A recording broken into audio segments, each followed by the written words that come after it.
तो कैसे हो आप और क्या करते आ रहे हो आप? मैंने ये नहीं पूछा कि क्या कर रहे हो आप, वो प्रेजेंट कंटिन्यूस होगा। मैंने पूछा क्या करते आ रहे हो आप। आज जो टेंस जो मैं सिखाने जा रहा हूँ वो है प्रेजेंट परफेक्ट कंटिन्यूस का, जो हमें बताता है कि एक एक्टिविटी भूतकाल में शुरू तो हुई लेकिन अभी भी वो ख़त्म नहीं हुई, अभी भी वो ऑन है। तो अगर मैंने आपको पूछा कि पिछले आधे घंटे से आप क्या करते आ रहे हो, तो आप कहोगे कि वीडियोस देखते आ रहा हूँ। I have been watching videos for the last half an hour. चलो एक स्टोरी एग्जाम्पल से एक्सप्लेन करते हैं। रमेश ने सुरेश को फ़ोन किया और सुरेश ड्राइविंग कर रहा था। तो जब रमेश ने पूछा कि तुम्हारी आवाज़ इतनी थकी हुई क्यों आ रही है, तो सुरेश ने कहा I have been driving the car since morning. मैं सुबह से गाड़ी चलाते आ रहा हूँ। इसका मतलब सुरेश ने सुबह गाड़ी चलानी शुरू की और अभी आफ्टरनून हो गई है, तभी भी वो गाड़ी चला ही रहा है। तो प्रेजेंट परफेक्ट कंटिन्यूस का इस्तेमाल एक भूतकाल में शुरू हुई क्रिया जो अभी भी प्रेजेंट में ख़त्म नहीं हुई है उसे कहने के लिए हम इस्तेमाल करते हैं। प्रेजेंट परफेक्ट कंटिन्यूस के वजह से और भी यूजेस है। अब तक मैंने आपको ये कहा कि भूतकाल में शुरू हुई क्रिया अभी भी चालू है, उसे कहने के लिए हम प्रेजेंट परफेक्ट कंटिन्यूस यूज़ करते हैं। लेकिन ऐसा भी हो सकता है कि एक लड़के की आंखें लाल हो गई थी, तो उसे पूछा गया कि तुम्हारी आंखें लाल क्यों है। तो उसने कहा I have been watching television for 8 hours. मैं टेलीविज़न को लगातार 8 घंटे से देखते आ रहा हूँ। तो इस एग्जाम्पल में भूतकाल में एक क्रिया चालू थी जो ख़त्म हो चुकी है, लेकिन उसका परिणाम इफ़ेक्ट अभी भी दिखाई दे रहा है। उसकी आंखें लाल है।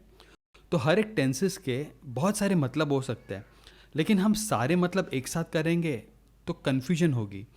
सारी चीज़ें एक ही साथ करना, it would be like saying कि न्यू ईयर था, 31st था, तो मैंने पूरे साल का खाना 31st की पार्टी को ही खा लिया। तो आप जानते हो 1 तारीख को ही क्या होने वाला है। सो स्टेप बाय स्टेप जाएंगे, हर चीज़ परफेक्टली करेंगे। Small steps will cover a large distance, so be patient, be consistent and will surely achieve a goal of speaking fluent English. अब हम प्रेजेंट परफेक्ट कंटिन्यूस का सिंटैक्स या sentence structure देखते हैं। सबसे पहले सब्जेक्ट, उसके बाद हैव या हैज़, ये सब्जेक्ट पे डिपेंड करेगा। फिर बीन, इसकी स्पेलिंग होगी BEEN, ना कि BEING। इसके बाद में फर्स्ट फॉर्म ऑफ वर्ब जिसको ING लगेगा, और उसके बाद में object. I have been eating an Apple.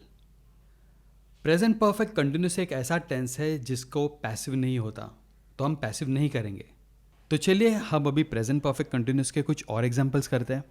I have been studying since morning. He has been going to school since July. He has been giving gifts to his friends since childhood. She has been eating for the past 1 hour. They have been playing for the past 2 hours. अब आप सोच रहे होंगे कभी मैं since use कर रहा हूँ तो कभी for यूज़ कर रहा हूँ, तो ये मैं आपको एक्सप्लेन करता हूँ। हम since तब यूज़ करते हैं जब हमें पता होता है कि वो क्रिया एग्जैक्टली कब शुरू हुई। For example since 8 o'clock, since 8:45, या बचपन से सिंस चाइल्डहुड। हमें एग्जैक्टली पता है कि बचपन से सिंस चाइल्डहुड। आपने वो रेमंड्स की ऐड देखी होगी, रेमंड सिंस 1947। तो जहाँ पे particular year, particular day, like since Sunday, तो जब हमें परफेक्टली पता होता है कब से, तब हम सिंस यूज़ करते हैं। तो फॉर कब यूज़ करते हैं, जब हमें कहना होता है कि एक वेग आइडिया देने होते कि जैसे 4-5 घंटों से। अब हमें ये नहीं कहना कि 4 एग्जैक्ट घंटों से। Like I have been playing for the last 4 hours, मतलब पिछले 4 घंटों से। हमें ये नहीं कहना है कि एग्जैक्टली अभी 4 घंटे हुए, या हमें परफेक्ट टाइम पता नहीं कभी शुरू हुआ, लेकिन एक साधारण कल्पना लाइक 4-5 आवर्स से मैं खेल रहा हूँ। तो चलिए एग्जैक्टली फॉर और सिंस में फ़र्क देखते हैं। I have been teaching since 2004।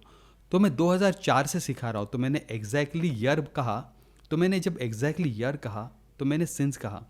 लेकिन अगर मैंने ये कहा मैं पिछले 15-16 सालों से सिखा रहा हूँ, तो 15-16 ये परफेक्ट टाइम नहीं होता, एक साधारण कल्पना होती है। तो मैं कह सकता हूँ I have been teaching for the last 15-16 years. तो एग्जैक्टली मैंने नहीं कहा, एक वेग आइडिया मैंने दे दी।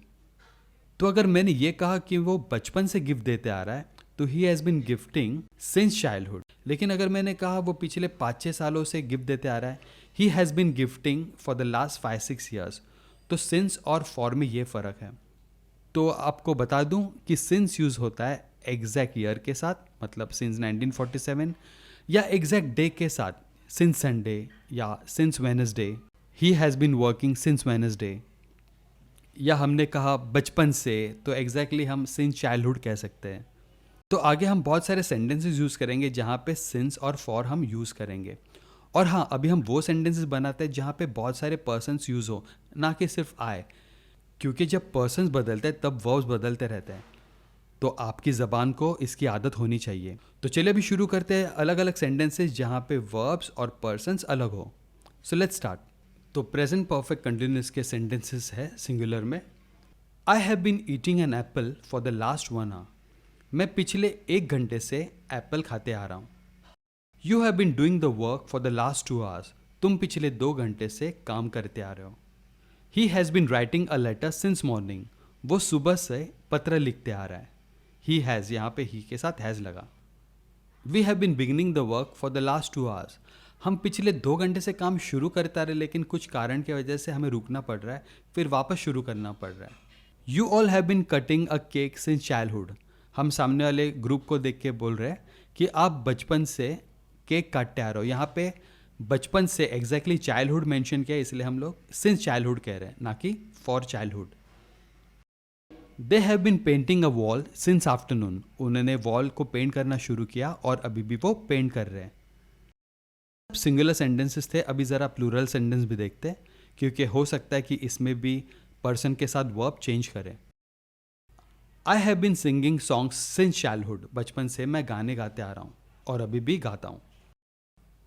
You have been painting walls for the past 2 hours. तुम पिछले 2 घंटे से पेंट करते आ रहे हो। She has been throwing stone since morning. वो सुबह से पत्थर फेंकते आ रही है। We all have been arranging picnics for the last 10 years. हम पिछले 10 सालों से पिकनिक अरेंज करते आ रहे हैं। You all have bin solving problems for the last 3 hours. तुम पिछले 3 घंटे से प्रॉब्लम सॉल्व करते आ रहे हो, मैथ्स के problems. They all have bin singing songs for the last 6 hours. वो पिछले 6 घंटे से गाने गाते आ रहे हैं। तो दोस्तों, ये था present perfect continuous. I hope आपको ये समझा होगा। जो इंग्लिश वर्कबुक है आप उसमें प्रैक्टिस कीजिए। वापस आपको रिमाइंड करना चाहूँगा कि प्रैक्टिस के बगैर कुछ नहीं होने वाला है। Practice makes a person perfect. तो जैसे ही आप वो सेंटेंसेस लिखोगे, आपके दिमाग पे इंग्लिश सेंटेंस कंस्ट्रक्शन चढ़ते रहेगा और आप मराठी हिंदी के पैटर्न को ब्रेक करोगे। आप उसको ट्रांसलेट नहीं करोगे और प्योर इंग्लिश में सोच के आप सेंटेंसेस को लिखोगे। So please do practice and become perfect. All the best for your English improvement process. मैं हूँ आपका कोच अमरीश विजय वस्त, काउंट प्यून मस्त। See you in the next lecture. Bye.